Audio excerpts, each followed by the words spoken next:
Hey, it's me, Uplifting Others. If you're new here, welcome. Make sure you subscribe to my channel, hit the post notification bell to be notified every time I upload. And for the returning subscribers, hey, Uplifters. So I want to share a sermon with you guys from my midweek prayer line. It's been a while since I've done one of these videos. It's been a while since I've done any video, to be honest with you. But I felt like sharing this one in particular as a poem. My pastor read a poem or whatever that really touched me. So I'm just going to read the scripture and then I'm going to read the poem. And yeah. So the scripture was from Psalm 71, 1 through 14. And it reads, "In you, Lord, I have taken refuge. Let me never be put to shame. In your righteousness, rescue me and deliver me. Turn your ear to me and save me. Be my rock of refuge to which I can always go. Give the command to save me, for you are my rock and my fortress. Deliver me, my God, from the hand of the wicked, from the grasp of those who are evil and cruel. For you have been my hope, sovereign Lord, my confidence since my youth. From birth I have relied on you. You brought me forth from my mother's womb. I will ever praise you. I have become a sign to many. You are my strong refuge. My mouth is filled with your praise, declaring your splendor all day long. Do not cast me away when I am old. Do not forsake me when my strength is gone. For my enemies speak against me. Those who wait to kill me conspire together. They say God has forsaken him. Pursue him and seize him, for no one will rescue him. Do not be far from me, my God. Come quickly, God, to help me. May my accusers perish in shame. May those who want to harm me be covered with scorn and disgrace. As for me, I will always have hope. I will praise you more and more." So that was the scripture, Psalm 71, 1 through 14. And I'm going to read the poem, which really just touched me. And I might as well share with you guys for the believers, of course. It's a poem that the name of it is called "And God Said No," and it's by Claudia, Minden, Weisz. I'll leave the name or whatnot. But so the poem is "And God Said No." I asked God to take away my pride, and God said no. He said it was not for him to take away, but for me to give it up. I asked God to make my handicapped child whole, and God said no. He said her spirit was whole, her body was only temporary. I asked God to grant me patience, and God said no. He said patience is a byproduct of tribulations. It isn't granted, it is earned. I asked God to give me happiness, and God said no. He said he gives me blessings. Happiness is up to me. I asked God to spare me pain, and God said no. He said suffering draws me apart from worldly cares and brings me closer to him. I asked God to make my spirit grow, and God said no. He said I must grow on my own, but he will prune me to make me fruitful.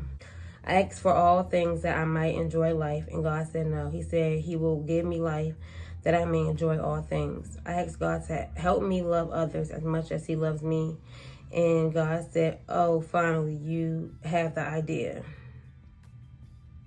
And that really just touched me, because the whole point of the poem is we have all of these things. It's already in us. Everything that we ask God for, I always ask God for strength, and realizing that the strength is already in me. I just have to dig deep, and I might have to go through some trials and tribulations. I might have to suffer for a little while, but it's already in me. Everything that I go through in life, I've learned that a lot of people don't like to hear this, but me personally, this is what my beliefs is everything happens for a reason. And it might seem harsh to others to think that, oh, so why would a loved one have to die for it to be a reason or a purpose behind it? And me personally, sometimes we have to look at the bigger picture. And a lot of times we can't look at the bigger picture because we're worried about what we're going through. And we can't see past the hurt and the pain that we're in right now. And I can always go back to finding out that my dad had 3 weeks to live. And of course, I asked God for strength. And even before that, I asked God to heal my dad.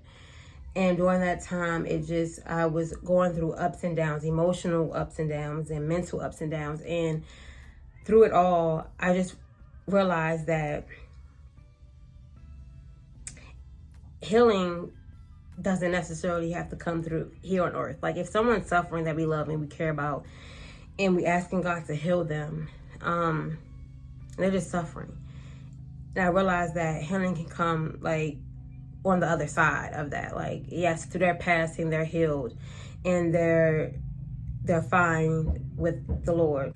And I just realized that sometimes healing is not on earth. It's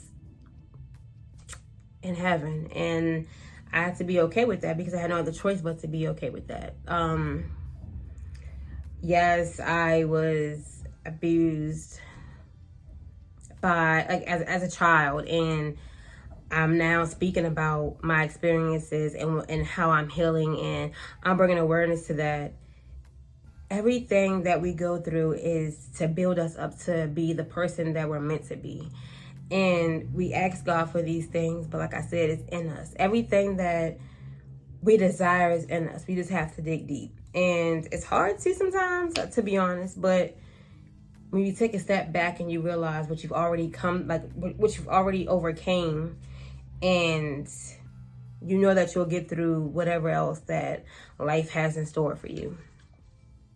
And I took some notes, of course, because I always take notes. Like, I'm a note taker when it comes down to a lot of stuff, I guess. But you sometimes, and the sermon for that, how did I forget? It was learn to lean on Jesus.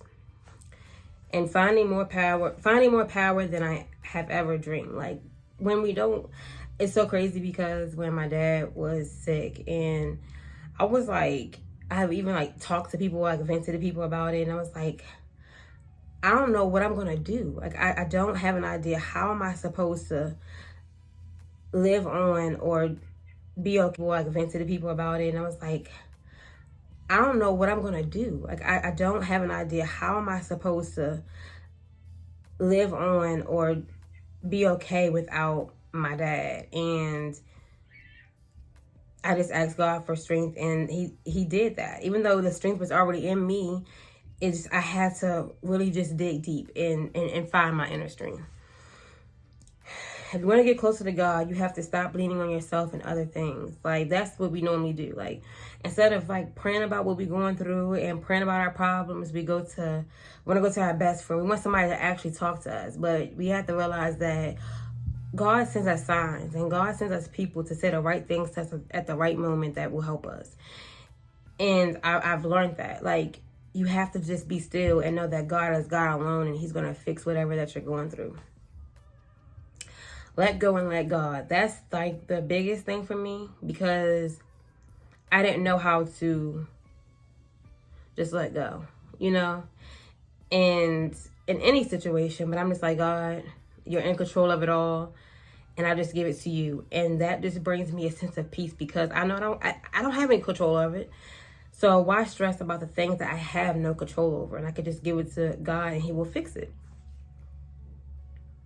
You have to learn how to grow. You have to grow on your own. Like, we're in this world, and we go through life experiences. Like, somebody might have went through the same thing you went through, but their journey of healing and being better is different than yours. Like, maybe they're just fine, they're doing good, or maybe it seems like they're doing good. But when we are mentally struggling, we're emotionally struggling, and we have to find, like I said, the strength within to begin healing, to begin living for us, finding ways to help us grow and help us heal from our hurts and our pains. God will make room for your purpose and your life. It's crazy because, like, we might see like one door closing, and it's like we dreamed about a certain thing to happen. That was our dream. That was our accomplishment. Like, that was the biggest accomplishment of our lives, is that one particular thing. And then the door just gets shut in our face. And at the time, you don't see like it being anything good. Like, how can my dream job or my dream home, how can this be the end? Like, how can I lose this and still be okay? And it's for a bigger purpose, a bigger reason.